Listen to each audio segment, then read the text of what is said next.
Hey everybody, welcome back to Apartment Geek Weekly. Hope everybody's been doing great. I just got back from an amazing trip in Bali, got some good surf, hung out with some amazing people over there, both local people and some Aussies, some Kiwis, some German people, just from like all over the globe. I felt like it was really cool. The food also was amazing, very progressive and healthy.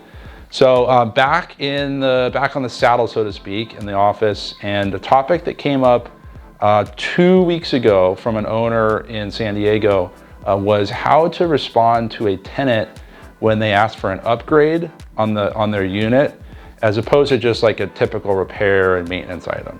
I thought this was something to talk real briefly about. It happens to me, and I like the topic. The first thing I do is I assess where that tenant is in kind of a value standpoint in the property. So are they paying a top-end rent?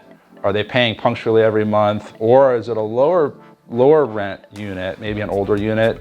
Maybe they're not maybe you have to chase them for money sometimes, or they can be a little bit of a pain in the butt. Whatever that is, I would get kind of a gauge. The higher paying valued tenant, if they want a small upgrade, typically I want to keep them there at the building. I'll do something small, as long as it's not a repetitive thing.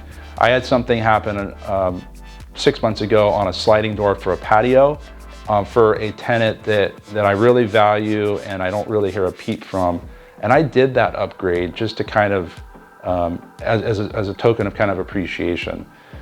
So assess the value, and then what I do on typically, not on the real kind of high spectrum tenant, is I will explain to them that upgrades demand a kind of a premium rent level, and I will keep them posted on the next unit in the property that I do a remodel on that has a lot of these upgrades, and then give them a chance to move into that unit.